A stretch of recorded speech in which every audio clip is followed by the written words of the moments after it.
അന്ന് രാത്രിയിൽ ഉപദേശിക്ക് കിട്ടിയ പാട്ട് ഞങ്ങളുടെ ദേശത്തിനകത്ത് ഉപദേശി സ്തോത്രം പറഞ്ഞുകൊണ്ടെന്ന് പറഞ്ഞു, ഈ പാട്ട് പാടി എന്നെ ആരാധിക്കണോ. തൻ്റെ മുഴുവൻ ആർജവും ശബ്ദവും എടുത്തു പതിഞ്ഞ സ്വരത്തെക്കാൾ കവിയുന്ന ശബ്ദത്തോടെ ഈ മനുഷ്യൻ ഈ പാട്ട് പാടി ആരാധിക്കാൻ തുടങ്ങി. എനിക്കിന്നും അറിയത്തില്ല അച്ഛാ, ആ പാട്ട് അവിടെ ഇരുന്ന് ഏതെങ്കിലും ക്രിസ്ത്യാനികളെ സ്പർശിച്ചൊന്നും എനിക്കും ഇന്നും അറിയാൻ പാടില്ല. പക്ഷെ 2 വീടപ്പുറം മാറി ശാപം പിടിച്ച വീടിന്റെ മുറ്റത്തിൽ ചാകാനിരിക്കുന്ന എൻ്റെ മാതാവിന്റെ കാതിനകത്തല്ല, ഹൃദയത്തിനകത്തേക്ക് ആ വരി വന്ന് പതിച്ചു. എൻ്റെ അഭിഷക്തന്മാരെ, നമ്മളൊക്കെ പാട്ട് പാടുമ്പോൾ ജനം ചിന്തിക്കുന്നത് ഇത് വലിയ ശുശ്രൂഷയൊന്നുമില്ല, പ്രസംഗമാ വലിയ ശുശ്രൂഷ. ഞാൻ ഇന്ന് രാത്രി എൻ്റെ അനുഭവത്തെ തിരിച്ചു പറയാം. പ്രസംഗത്തെക്കാൾ ഒരു പവർ പാട്ടിനുണ്ട്. ഏത് മനസ്സുകളെ തൊടാൻ പാട്ടിന്റെ വരികൾക്ക് മനസ്സിലാകുന്നവർ. പ്രസംഗം എല്ലാവർക്കും പിടികിട്ടുള്ള നിർബന്ധമില്ല, പക്ഷേ പാട്ടിനകത്തുള്ളൊരു ആത്മസാന്നിധ്യം ഏത് മനുഷ്യന്റെ മനസ്സിനെ തൊടുന്നതാണ്.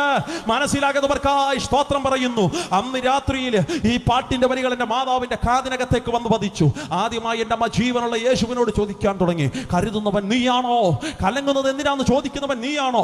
പോകണമെന്ന് ആഗ്രഹമുണ്ട്, പക്ഷെ ഹൈന്ദവ വിശ്വാസപ്രകാരം നായർ പശ്ചാത്തലത്തിൽ ജനിച്ചു വളർത്തപ്പെട്ടവൾ ക്രിസ്ത്യാനിയുടെ യോഗത്തിൽ പോയിരിക്കുന്നത് ശരിയല്ലെന്ന് ചിന്തിച്ച് എൻ്റെ മാതാവ് അതിനകത്ത് ഇങ്ങനെ ഒതുങ്ങിയിരിക്കുമ്പോൾ പാട്ടിന്റെ 2ാം സ്റ്റാൻസ് എത്തി. അച്ഛാ, അബ്രഹാമിന്റെ ദൈവമല്ലയോ ഞാൻ നിനക്കായി അത്ഭുതങ്ങൾ ചെയ്യുകയില്ലയോ? ഈ വരി കൂടെ കേട്ടപ്പോ പിന്നമ്മയ്ക്ക് ഇരിക്കാൻ പറ്റുള്ള കസേര വിട്ട് ചാടി എഴുന്നേറ്റ് എൻ്റെ മാതാവ് വീട്ടിലെ ലക്ഷ്യമാക്കി ഓടാൻ തുടങ്ങി. നിങ്ങളുടെ ഇതിനകത്ത് സഹോദരിമാരെ കണ്ടോ, സഹോദരന്മാരെ കണ്ടോ?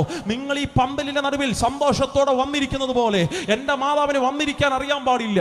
അങ്ങനെ യോഗത്തിൽ പോയിരുന്ന പ്രശ്നമാ, ക്രിസ്ത്യാനികളുടെ യോഗത്തിൽ ഹിന്ദുക്കൾ പോയിരുന്ന പ്രശ്നമായെന്ന് ചിന്തിച്ച എൻ്റെ മാതാവ് ആരും കാണാതെ ഈ മിറ്റത്തിന്റെ ഓരം ഇങ്ങനെ തെന്നി മാറി, ആരെ ശ്രദ്ധപ്പെടാതെ മിറ്റത്തിന്റെ ഏറ്റവും പുറകുവശത്ത് ആ വീട്ടുകാർ നട്ടൊരു വാഴയുണ്ട്. ആ വാഴയുടെ ചെളിക്കൂട്ടത്തിനകത്ത് എൻ്റെ മാതാവ് ഇങ്ങനെ പോയിരുന്നു.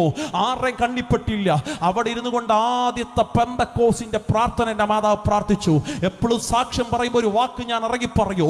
പെന്തക്കോസിന്റെ ആദ്യത്തെ പ്രാർത്ഥന എൻ്റെ മാതാവ് പ്രാർത്ഥിക്കുന്നത് പന്തലിന്റെ കീഴിലല്ല, ഒരു AC റൂമിനകത്ത് ശീതീകരിച്ച അന്തരീക്ഷത്തിലല്ല, ഒരു ഫാനിന്റെ തണലിലല്ല.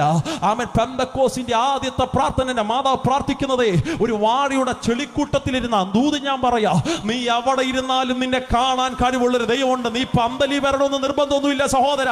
നീ വീടിന്റെ അകത്തളങ്ങളിൽ ഇരുന്ന ഈ സന്ദേശം കേൾക്കുന്നതെങ്കിലും, നീ വീടിന്റെ റൂമിനകത്തിരുന്ന ഈ സന്ദേശം കേൾക്കുന്നെങ്കിലും, ഇതെനിക്ക് കേൾക്കണ്ട എന്ന് വെച്ച് നീ കഥകടച്ചിരിക്കുന്നവനാണെങ്കിലും, ഇന്ന് രാത്രി നീ ഇരിക്കുന്നിടത്ത് നിന്നെ അന്വേഷിക്കുന്ന ഒരു ജീവനുള്ളവനുണ്ട്.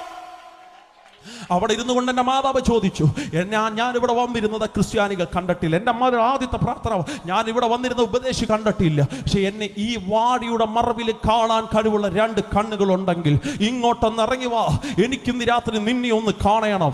എൻ്റെ അമ്മയുടെ അടുത്ത പ്രാർത്ഥന വാചകം എന്നറിയാമോ? ഞാൻ കൊണ്ടുവച്ച പൂജാ വസ്തുക്കൾ ഒരു ദൈവവും കൈകൊണ്ട് തൊടുന്നത് ഞാൻ കണ്ടിട്ടില്ല.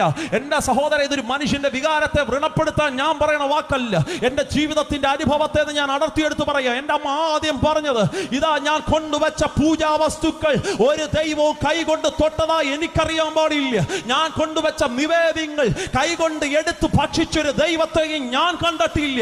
ഇല്ല, കൈകാലികൾ ചലിപ്പിക്കുന്ന ഒരു ദൈവമുണ്ടെങ്കിൽ, ആമേൻ സ്വത്ര സ്പർശിക്കാൻ കഴിവുള്ളൊരു ദൈവമുണ്ടെങ്കിൽ, വായ് കൊണ്ട് എന്നോട് സംസാരിക്കാൻ കഴിവുള്ളൊരു ദൈവമുണ്ടെങ്കിൽ, ഇന്ന് രാത്രി വാഴിയുടെ മറവിലേക്കൊന്ന് ഇറങ്ങി വാ, എനിക്ക് നിന്നെ ഒന്ന് കാണണോ.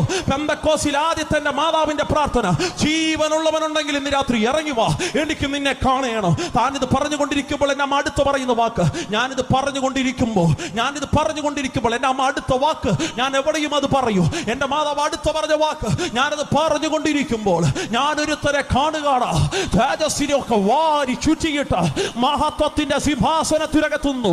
മേഘത്തിൽ നിന്നും ഒരുവൻ എനിക്ക് വേണ്ടി ഇറങ്ങി വരികയാണ്. അവന് 2 കൈകളുണ്ട്, അവന് 2 കാലുകളുണ്ട്.